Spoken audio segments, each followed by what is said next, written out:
In front of me is Motorola Razr 70 Ultra, and today I would like to show you how you can change font style.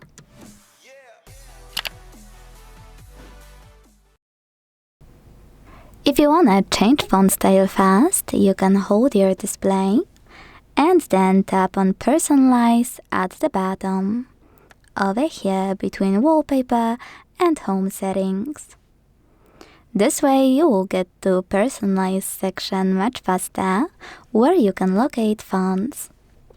Tap on the best one for you to apply it, and to check it out, just go back.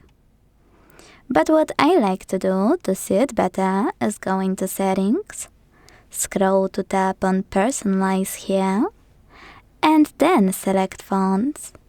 Now tap on the best one to apply it, and this time when you go back you can see it in your settings right away and decide if it works for you. If you wish to go back to the default font style, is the first one on the list. Thanks so much for watching. If you enjoyed this video, leave a like, comment and subscribe. Bye!